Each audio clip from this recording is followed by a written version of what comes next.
Hi, this is Sarah Braasch. Welcome back to my channel.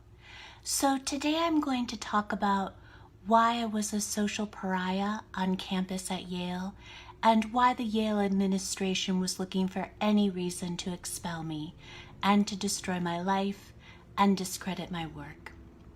I was widely despised on campus, including by the Yale Administration. You'd think I'd be used to being socially ostracized after having grown up in the misogynistic religious cult of the Jehovah's Witnesses, a cult from which I walked away at 17 with nothing and no one. But it was a very difficult time for me. I ended up having to seek help at the mental health clinic at the Student Health Center on Yale's campus. I was on psychotropic medication for the next couple of years, including antipsychotic medication, a point of which much was made by my attackers and the Yale Administration, who illegally fed my personal information to my attackers.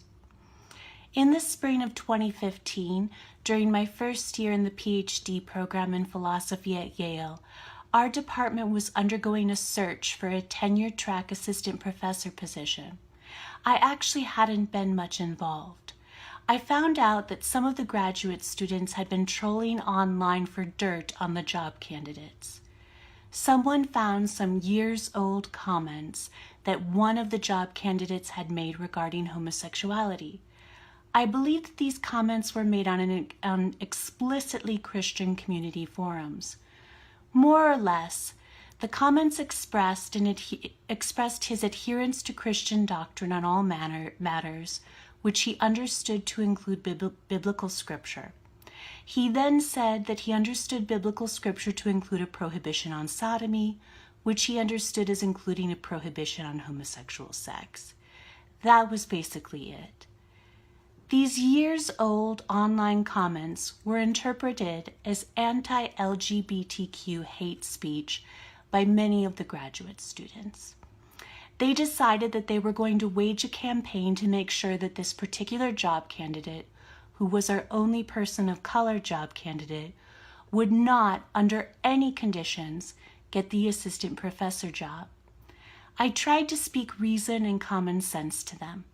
I told them that arguably they were part of the hiring process and that they were wading into legally dangerous waters. I told them that it is a violation of federal civil rights law to discriminate on the basis of religion, and that arguably this job candidate had done little more than express his adherence to biblical scripture as Christian doctrine. I told them that the university has a commitment to free speech and academic freedom, which they were arguably violating. I told them that we're talking about someone who had already spent years in academia, teaching at an elite institution. He has an established history of professional behavior. I told them to speak with a trusted faculty member about their concerns if they felt like they needed to do so, but to leave it to the faculty to handle it. I was immediately denounced as anti-LGBTQ. My legal competence was disparaged. My philosophical competence was disparaged. My character was disparaged and maligned. Then, they stated that they were planning to disrupt the job candidate's job talk with a protest, with rainbow-colored wigs and t-shirts and flags. I put my foot down. I said in no uncertain terms that I would not allow them to do this. I went to a trusted faculty member. The other graduate students spoke to faculty. Emails were sent. At some point, someone leaked the controversy to a popular philosophy blog. I was accused of having been the one to leak the information to the philosophy blog. It wasn't me. I was trying to protect the reputation of the philosophy department and Yale. I never would have done this. Department meetings were held. People denied having done things and said things that they had done and said. They tried to make this about me having done something wrong, about me being anti-LGBTQ when I'm nothing of the sort, about me having violated the privacy by leaking information to the philosophy blog when I had done nothing of the kind. Then we had a meeting with just the philosophy graduate students that ended up with people crying, myself included, and people running out of the room because I was allegedly making anti-LGBTQ statements when I absolutely was not. There was another get-together planned with just the graduate students to clear the air and to try to repair a community and move forward. I had absolutely no intention of going.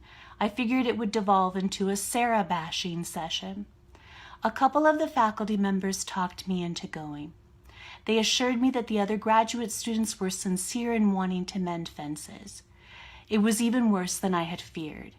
It was me sitting in the center of a circle while 20 or so graduate students took turns berating me and telling me how stupid and evil I am. I stood firm to the end. I tried repeatedly to explain my profound commitment to civil libertarianism and freedom of expression, including religious expression, despite my strident anti-religion views. I was in tears and shaking by the end. The graduate students stormed out of the room, leaving me there alone, devastated. This was the last time that most of them ever spoke to me. I immediately became persona non grata amongst the graduate students in the philosophy department and beyond. For the next 3 years, most of the graduate students wouldn't speak to me. They wouldn't look at me except to glare at me. They would literally get up and leave a room if I entered it. It was an incredibly difficult and painful time for me. I struggled with the social ostracization. It wasn't so much the social ostracization itself, because as we all know, I'm quite used to being a social pariah. It was the prodigious disappointment. When I found out on the very last possible day, April 15th, 2014, that I had been accepted to Yale, I lied down on the floor in the fetal position and cried tears of joy and relief. I was beyond thrilled. I had the highest expectations for my life and academic career after that point. And to have all of those hopes and expectations dashed, to be a social outcast once more, to know that my Yale experience was going to be painful and difficult when I had hoped for camaraderie and collegiality, was more than I could bear. I was devastated. I fell apart from the shock and the disappointment. I needed support, and I had no choice but to seek help at the mental health clinic at the Student Health Center. I was treated there for the next 2 years or so, including with the use of psychotropic and antipsychotic medication. I don't think I would have been able to get through the next couple of years without this assistance. I was also supported by the faculty. They stood by me through the entire nightmare. In the character letters that the faculty wrote on my behalf recently, after the latest debacle, they wrote that they hoped that they would have the same courage and integrity that I showed when similarly tested. Nothing has made me prouder. I was later made aware that the graduate students had not been satisfied with merely socially ousting me from the department and making my life a living hell. They wanted me expelled. They went to the administration. This is what I was told. I was also made to believe that the only reason why I wasn't disciplined is because, yet again, the faculty stood up for me. I am under no illusions about the fact that many of the graduate students were thrilled to see my life and career destroyed and to see me have to flee campus while being taunted by a mob. I'm sure that nothing could have made them happier. I'm sure that many of the graduate students, those still at Yale and those who have moved on, encourage the moral outrage mob, online or otherwise, fanning the outrage flames that burn my life to the ground.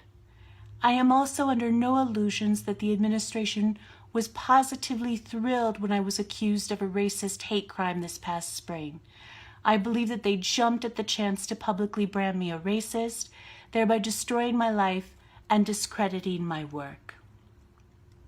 After the nightmare that I have endured, if I had to do it all over again, would I stand up for the federal civil rights of our only person of color job candidate, knowing how my life would be destroyed as a result?